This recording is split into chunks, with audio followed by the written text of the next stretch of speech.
வணக்கத்துடன் இது விவாதிப்போம் பகுதி. ஒவ்வொரு நாளும் ஏதாவது நல்ல ஒரு செய்தியை எடுத்து வந்து உங்கள் முன்னால் அமர்ந்து கொண்டு அதை சார்ந்த கருத்துக்களை விவாதித்து கொண்டிருக்கின்றேன். பெரிய வரவேற்பு ஒன்றும் கிடைத்து விடவில்லை. ஆனாலும் புதிய புதிய செய்திகளை எடுத்து வைத்து உங்கள் முன்னால் என் கருத்துக்களை பதிவிட்டு கொண்டிருக்கின்றேன். இப்பொழுது பார்வையாளர்களுடைய விகிதாசாரம் மெதுவாக அது முன்னேறி கொண்டு இருக்கின்றது. கண்டிப்பாக அது வளர்ச்சியை அடையும் என்கின்ற நம்பிக்கை எனக்குண்டு. காரணம், நான் தேடி எடுத்து வைக்கக்கூடிய செய்திகள் அறியாத செய்திகளாக இருக்கலாம், அல்லது அறிந்தும் மறந்து போன செய்திகளாக இருக்கலாம். நாம் இந்தியர்கள் அனைவரிடமும் ஒரு பெரிய பெருமை உண்டு. 1947 ஆண்டு ஆகஸ்ட் 15 நமக்கு சுதந்திரம் கிடைத்திருக்கிறது என்பது மிகப்பெரிய பெருமை. ஆனால் உண்மையிலே ஆகஸ்ட் 15 சுதந்திரம் வழங்கப்பட்டதா என்கின்ற கேள்வியை நாம் வைத்தால் அதற்கான விடை வேறொரு கோணத்தில் இருக்கிறது. ஏன் ஆகஸ்ட் 15 சுதந்திர தினத்தை கொண்டாடுவதற்கும் சுதந்திரம் பெற்றது நடு இரவிலும் என்கின்ற இந்த விடயத்திற்குள் என்ன மறைந்திருக்கிறது என்பதை குறித்து நாம் எப்பொழுதுமே சிந்திப்பதில்லை. சிலருடைய மனங்களில் அது கேள்விகளாக எழும்பியிருக்கலாம். அவர்கள் அதற்கான விடைகளை தேடிக்கூட பயணித்திருக்கலாம். ஆனால் நாம் 1947 ஆகஸ்ட் 15 நாம் கொண்டாடி கொண்டிருக்கக்கூடிய இந்த சுதந்திர தின விழா முதலாக அறிவிக்கப்பட்ட சுதந்திர தின விழாவா என்றால் இல்லை. இது இரண்டாவது சுதந்திர தின விழாவைத்தான் நாம் இப்பொழுது கொண்டாடி கொண்டிருக்கின்றோம். அதுவும் குறிப்பாக நடு இரவில் வாங்கப்பட்ட சுதந்திரம். அது 11 மணிக்கு, ஆகஸ்ட் 14 11 மணிக்கு வழங்கப்பட்ட சுதந்திரத்தை தான் ஆகஸ்ட் 15 நாம் அதை சுதந்திரமாக கையில் எடுத்துக்கொண்டு பயணிக்கிறோம். உண்மையிலே நடந்தது என்ன? இதை குறித்து நாம் அறிய வேண்டியதிருக்கிறது. இது ஒரு வரலாற்று தேடலாக கூட நீங்கள் மனதில் நினைத்து கொள்ளலாம். ஜவஹர்லால் நேரு ஒரு பெரிய ஆளுமை. அவருடைய ஆளுமையை குறித்து யாரும் குறைத்து மதிப்பிட முடியாது.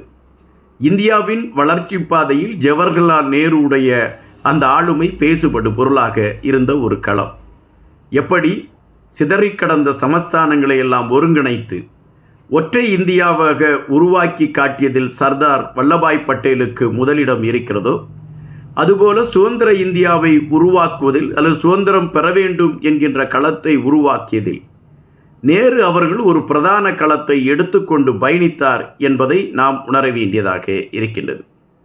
அவர் சுதந்திரம் அடைந்த பின்பு அவர் பிரதமராக தொடர்ந்த காலகட்டங்களிலும் அணிசேரா கொள்கையோடு பல நாடுகளோடு நெருக்கமாக அவர் பயணித்த விடயமே இந்தியாவை அடுத்த கட்டத்திற்கு கொண்டு செல்வதற்கான களம்தான். எனவே நேருவை பொறுத்தமட்டில் இந்திய வரைபடத்தை குறித்து நாம் சொல்கின்ற பொழுது நேரு என்கின்ற அந்த அடையாளம் இல்லாமல் அந்த இந்திய வரைபடத்தை நம்மால் சொல்ல முடியாது. இது நேருவுடைய தியாகத்தின் அடிப்படை. இந்த நேரு அவர்கள் 1928 ஆண்டு லாகூரில் நடந்த ஒரு மாநாட்டில் அறிவிக்கின்றார். என்ன அறிவிக்கின்றார் என்றால், பூரண சுதந்திரம் எமக்கு வேண்டும். இந்த பூரண சுதந்திரம் எமக்கு வந்துவிட்டது என்பதை வெளிப்படுத்துவதற்காக 1930 ஆண்டு ஜனவரி திங்கள் 26 சுதந்திர தின விழாவை கொண்டாடுவதற்கான ஒரு களத்தை அமைப்போம் என்று அறிவித்து விடுகிறார். ஒரு பரபரப்பு பற்றி கொள்கிறது. வெள்ளையர்கள் ஆட்சி காலத்தில் அவர்கள் வெள்ளையர்கள் ஆண்டு கொண்டிருந்த நேரம் அது. அவர்களை பொறுத்தமட்டில் இந்தியாவிற்கு சுதந்திரம் கொடுக்க வேண்டுமா என்கின்ற கேள்வி அவர்கள் மனதிற்குள் உண்டு. காரணம், அவர்கள் போர் முனையில் மிக தீவிரமாக முன்னேறி கொண்டிருக்கின்றார்கள். உலகத்தில் இருக்கக்கூடிய பெரும்பாலான நாடுகளையும் வளைத்து பிடிக்கக்கூடிய ஒரு களத்தோடு அவர்கள் செயல்பாடு இருக்கிறது. எனவே இந்தியா தங்களிடம் அடிமைப்பட்டு இருக்க வேண்டும் என்ற களத்தில்தான் அவர்கள் பயணித்து கொண்டிருந்தார்கள். ஆனால் நேரு அறிவிக்கின்றார், 1930 ஆண்டு ஜனவரி 26 நாம் சுதந்திர நாளாக கொண்டாடுவோம் என்று அறிவிக்கின்றார். ஆனால் இந்த அறிவிப்பு நடைமுறைப்படுத்தப்படவில்லை. அதற்கான சூழல் அமையவில்லை. எனவே முதல் சுதந்திர தின விழா அறிவிப்போடு நின்றுவிடுகிறது. அதன் பின்பு நாம் இரண்டாவது பெற்ற சுதந்திர தின விழாவுதான் 1947 ஆகஸ்ட் 15.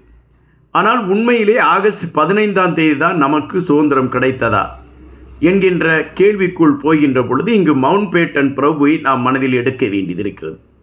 மவுண்ட் பேட்டன் பிரபு அப்பொழுது விரிந்த ஐரோப்பிய கண்டத்தின் ஆளுமை மிக்க சக்தியாக இருந்தார்.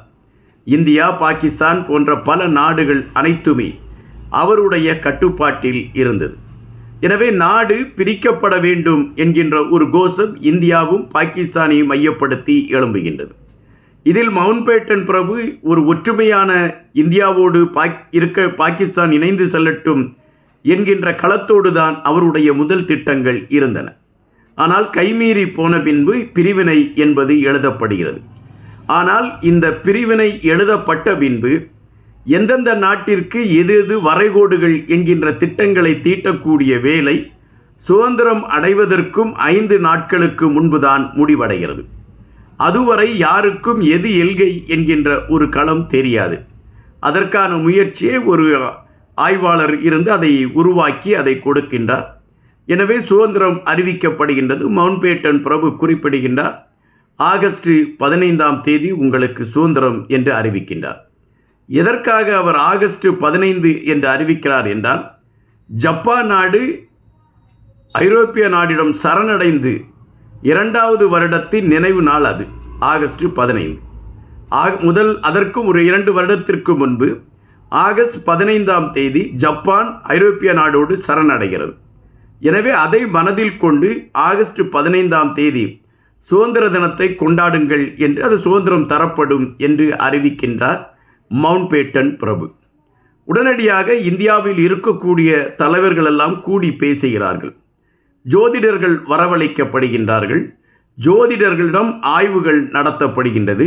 அப்படி ஆய்வுகள் நடத்தப்பட்ட பொழுது பெரும்பாலான ஜோதிடர்கள் எடுத்து வைத்த விடயம், நீங்கள் 15ஆம் தேதி சுதந்திரம் பெற்றுக்கொண்டால் இந்தியாவில் எப்பொழுதுமே கலகம் செய்யக்கூடிய, கலகம் நடைபெறக்கூடிய ஒரு பூமியாக மாறிவிடும், ஒரு மோசமான விளைவுகளை சந்திக்கக்கூடிய களத்தில் இந்தியா இருக்கும் என்ற ஒரு கருத்தை பதிவிடுகிறார்கள். கோயிலுக்கு செல்லாத ஒரு மூட நம்பிக்கையை மனதில் கொண்டவர்தான் நேரு அவர்கள். ஆனால் சுதந்திரம் பெறக்கூடிய இந்த விடயத்தில் ஜோதிடர்கள் என்ன சொல்கிறார்களோ அதை உள்வாங்கிக் கொண்டு பயணிப்போம் என்று அவர்கள் கணக்கிடுகிறார்கள். இந்த சூழலில் பாகிஸ்தான் எங்களுக்கு 14ஆம் தேதி சுதந்திரம் போதும் என்று அறிவித்து விடுகிறார்கள். கராச்சியில் இருக்கக்கூடிய மவுண்ட்பேட்டன் பிரபு அதற்கான களத்தை உருவாக்கி கொடுக்கின்றார்.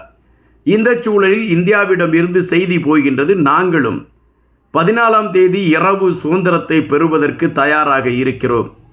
எங்களுடைய வேத சாஸ்திரங்களின்படி 15ஆம் தேதி சுதந்திரம் பெறுவது என்பது எங்கள் நாட்டிற்கு பெரிய கேடை விளைவிக்கும் என்கின்ற நிலையில் இருக்கிறோம்.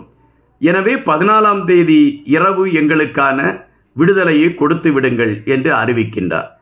அதற்கு மவுண்ட்பேட்டன் பிரபு ஒத்துக்கொள்கின்றார். எனவே 14ஆம் தேதி அந்த சுதந்திரம் கொடுப்பதற்கான ஒரு களம் உருவாக்கப்படுகிறது.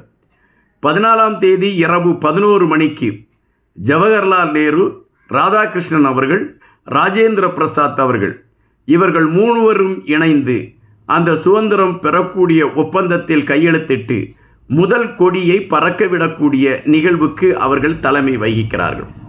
சரியாக 14ஆம் தேதி இரவு 11 மணிக்கு இந்த சம்பவம் நடைபெறுகிறது.